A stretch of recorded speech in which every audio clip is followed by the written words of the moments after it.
আসসালামু আলাইকুম ভিউয়ার্স, আজকে একটি নতুন ভিডিও নিয়ে হাজির হলাম। এখানে আমি দুটা ইলিশ মাছ নিয়েছি, একটা একটু বড় সাইজের আর একটা একটু ছোট। তো মাছগুলো আমি কেটে ধুয়ে এরপর মাথাটা আলাদা করে নিয়েছি। এখন এর মধ্যে সামান্য হলুদের গুঁড়া, মরিচের গুঁড়া আর সামান্য লবণ দিয়ে মাখায় নিচ্ছি। এরপর একটু ভালো করে মাখিয়ে নেব।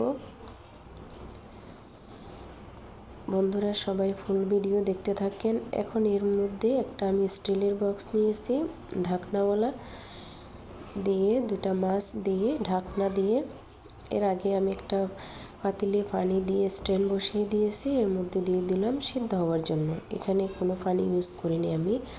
আর এদিকে আমি পাঁচফোড়নটা একটু টেলে নিচ্ছি। তার সাথে আমি দারুচিনি, এলাচ, তারপর লবঙ্গ, গোলমরিচ এগুলোও দিয়ে দিয়েছি। এখন এগুলোকে ভালো করে একটু ভেজে নেব, একেবারে মচমচে করে ফেলবো। বন্ধুরা এই যে দেখতে পাচ্ছেন আমার মাছটা ধোয়ার জন্য স্পষ্ট দেখা যাচ্ছে না। মাছটা মোটামুটি একেবারেই সেদ্ধ হয়ে গেছে। এ পর্যায়ে আমি এটাকে নামিয়ে ফেলবো। আর এইদিকে আমি কিছু আস্ত রসুন থেতলে নিয়েছি, আবার কিছু গোটা মরিচ এটাকেও ভেজে নিচ্ছি। আর এদিকে আমি মাছটাকে শুধু বড় কাঁটাটাই ছাড়িয়ে নিয়েছি, এরপর এটাকে ব্লেন্ড করে নিয়েছি। আর এদিকে আমি কিছু তেঁতুল ভিজিয়ে রাখছিলাম, সেটাকেও পেস্ট নিয়েছি। আর এদিকে আচারের জন্য আমি বেশ কিছু সরিষার তেল চুলায় বসিয়ে দিয়েছি। তেলগুলোকে ভালো করে গরম করে নিব।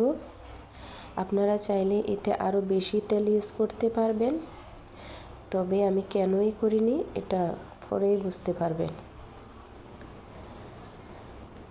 তেলগুলো একেবারে ভালো করে গরম হয়ে গেছে। আর এখানে আমি সবগুলো মশলা আবার পেস্ট করে রেখেছিলাম, পেঁয়াজ, আদা, রসুন, জিরা, তারপর সব। আবার এখানে কিছু শুকনো মরিচ আমি পেস্ট করেও দিয়েছি, গোটাও দিয়েছি, তেজপাতাও দিয়েছি, স্বাদ মতো দিয়ে দিলাম লবণ।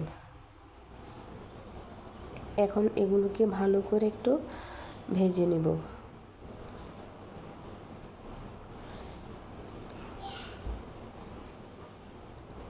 এই যে তেল, এখানে আমি প্রায় 150 থেকে 200 গ্রামের মতো তেল ইউজ করেছি। আর এই আচারটাতে না অনেক বেশি তেলের প্রয়োজন হয়। যদি আপনারা সংরক্ষণ করেন তাহলে প্রচুর পরিমাণ তেল দেবেন। এখানে কিছু আমি গোটা মরিচও দিয়ে দিয়েছি এবং কিছু পেঁয়াজও দিয়ে দিয়েছি। পেঁয়াজ দেওয়ার কারণ হচ্ছে আমি এই আচারটা তো সংরক্ষণ করব না, খেয়ে ফেলবো, তাই আমি পেঁয়াজ দিয়েছি। যদি আপনারা সংরক্ষণ করেন তাহলে কাঁচা পেঁয়াজটা দেবেন না, আর তেল আরও বেশি ব্যবহার করবেন।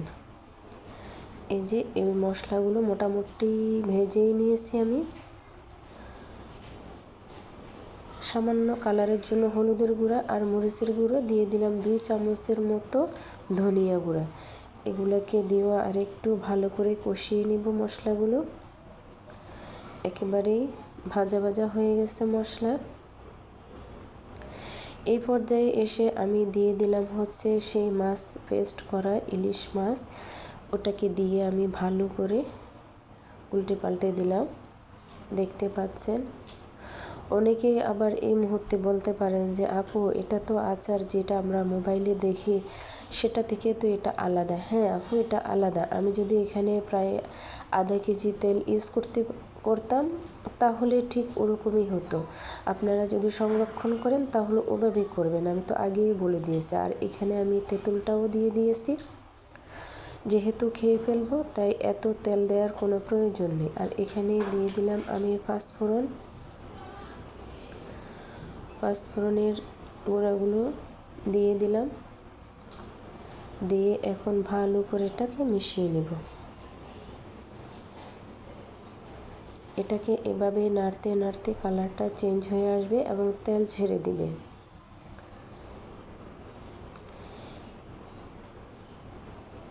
একটু বারবার এটাকে নাড়া দিতে হবে। এর মধ্যে আমি কি দিয়ে দিলাম, এর মধ্যে আমি দিয়ে দিলাম 1 টুকরো লেবু। এটা আচারটা হবে যে আপনার টক মিষ্টি ঝাল। তখন গরম গরম ভাতের সাথে খেতে কিন্তু অনেক মজা লাগবে। তো এখন মোটামুটি কালারটা একটু চেঞ্জ হয়ে গেছে।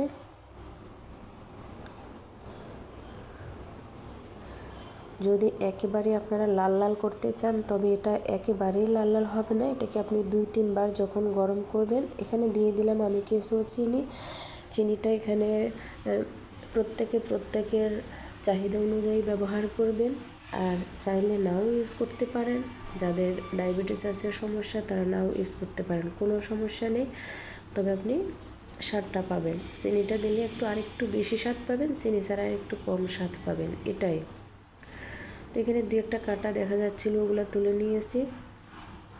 এই যে দেখতে পাচ্ছেন কতটা লোভনীয় হয়েছে। এই যে আমার ফাইনাল আচারটা এমনই হয়েছে, যেহেতু আমি খেয়ে ফেলবো তা এর থেকেও বেশি তেল ইউজ করিনি। তো বন্ধুরা, আপনাদের থেকে কেমন লেগেছে? যদি ভালো লাগে লাইক কমেন্ট শেয়ার করবেন। সবাই ভালো থাকবেন, আল্লাহ হাফেজ।